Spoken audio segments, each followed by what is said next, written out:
27 जनवरी 2026 ये वो तारीख है जो भारत और यूरोपीय संघ के आर्थिक इतिहास में हमेशा के लिए दर्ज हो गई है। इसी दिन एक ऐसे समझौते पर दस्तखत हुए जिसने ग्लोबल ट्रेड के नियमों को कह सकते हैं हमेशा के लिए बदल दिया। चलिए समझते हैं इस ऐतिहासिक सौदे की गहराइयों को। यूरोपियन कमीशन की president Ursula von der Leyen ने इसे क्या कहा? उन्होंने कहा, we have concluded the mother of all deals, यानी अब तक का सबसे बड़ा सौदा। ये सिर्फ एक बयान नहीं था, ये इस समझौते के विशाल पैमाने का, इसके वजन का एक पावरफुल ऐलान था।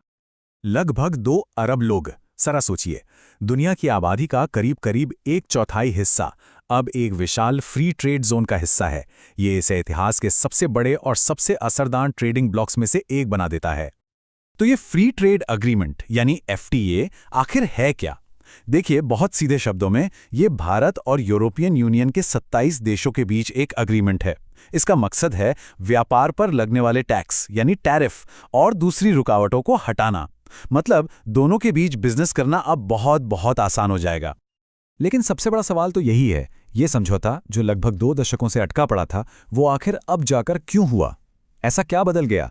इसका जवाब छिपा है दुनिया की बदलती जियोपॉलिटिक्स में और उन दबावों में जिन्होंने इस नामुमकिन से दिखने वाले काम को मुमकिन कर दिखाया। इस समझौते तक पहुंचने का सफर वाकई एक मैराथन जैसा रहा है। देखिए, बातचीत शुरू हुई थी 2007 में, फिर 2013 में कुछ बड़ी असहमतियों के चलते ये पूरी तरह रुक गई। सालों तक कोई प्रोग्रेस नहीं हुआ। लेकिन फिर आया 2022, दुनिया बदल रही थी और इसी के साथ इस रुकी हुई बातचीत में एक नई जान फूंकी गई, जिसका नतीजा है 2026 का ये ऐतिहासिक समझौता। तो वो क्या वजहें थीं? देखिए, कई ग्लोबल फैक्टर्स ने मिलकर इसके लिए ज़मीन तैयार की। एक तरफ दुनिया का ट्रेडिंग सिस्टम बिखर रहा था, अमेरिका टैरिफ को एक हथियार की तरह इस्तेमाल कर रहा था, और सबसे बड़ी बात, चीन का मैन्युफैक्चरिंग पर बढ़ता दबदबा, उसने सबको सोचने पर मजबूर कर दिया था। इन सब वजहों ने भारत और EU दोनों को यह एहसास दिलाया कि उन्हें साथ आना ही होगा। इसी संदर्भ में भारत के पूर्व विदेश सचिव कन्वल सिब्बल का ये बयान बहुत मायने रखता है। उन्होंने कहा, ये सौदा अमेरिका के लिए राजनीतिक रूप से शर्मनाक है। ये एक बहुत तीखा और सीधा बयान है। इसका मतलब सिर्फ एक टिप्पणी नहीं है, बल्कि ये एक इशारा है कि कैसे ये डील ग्लोबल पावर बैलेंस को बदल रही है, खासकर अमेरिका के लिए। तो ये तो हुई जियोपॉलिटिक्स की बात। अब जरा इस ऐतिहासिक समझौते के अंदर झांकते हैं और देखते हैं कि असल में नंबर्स क्या कहते हैं।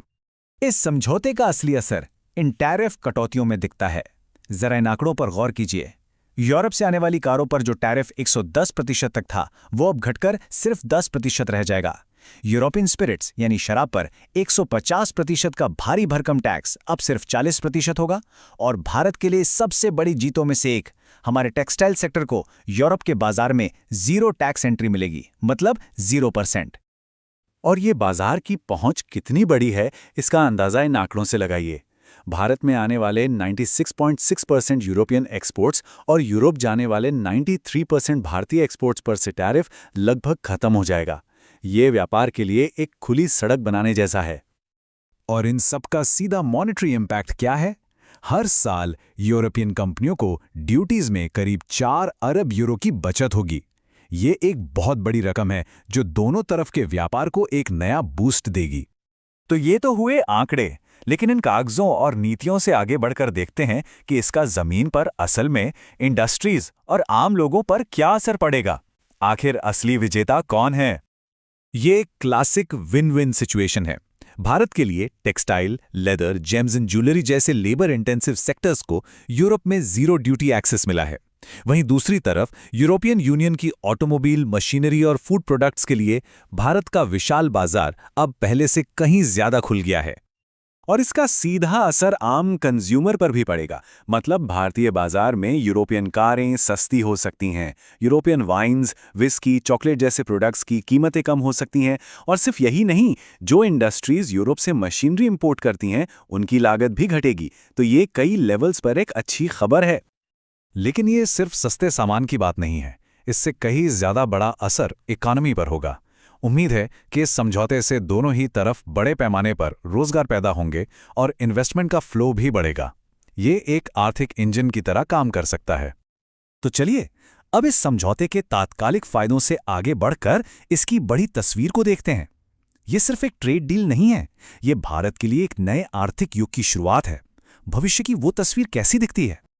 ये समझौता भविष्य के लिए एक स्ट्रेटेजिक रोड मैप तय करता है। पहला कदम, भारत को एक ग्लोबल मैन्युफैक्चरिंग और ट्रेड हब के तौर पर स्थापित करना। दूसरा, पश्चिमी देशों की सप्लाई चेन्स में चीन का एक भरोसेमंद विकल्प बनना। तीसरा, भारत के बाकी पेंडिंग ट्रेड डील्स को भी रफ्तार देना। और चौथा, वर्ल्ड स्टेज पर यूरोपियन यूनियन की स्ट्रेटेजिक ऑटोनॉमी को और मजबूत करना। और ये समझना बहुत ज़रूरी है कि ये रिश्ता सिर्फ व्यापार तक सीमित नहीं है। इस समझौते के साथ एक नई सुरक्षा और रक्षा साझेदारी की भी शुरुआत हो रही है। इससे मैरीटाइम सिक्योरिटी और काउंटर टेररिज्म जैसे मुद्दों पर सहयोग और भी गहरा होगा। मतलब ये एक मल्टी डायमेंशनल स्ट्रैटेजिक पार्टनरशिप है। ये सब हमें एक बहुत बड़े और अहम सवाल पर लाकर खड़ा कर देता है। क्या हम एक नए ग्लोबल इकोनॉमिक एक्सिस यानी एक नई वैश्विक आर्थिक धुरी को बनते हुए देख रहे हैं? तो अंत में ये सिर्फ एक ट्रेड डील से कहीं बढ़कर है। ये एक नई स्ट्रेटेजिक पार्टनरशिप की नींव है, जो आने वाले वक्त में ग्लोबल कॉमर्स के भविष्य को फिर से लिखेगी। ये भारत के आर्थिक नेतृत्व में एक नए युग का आगाज है।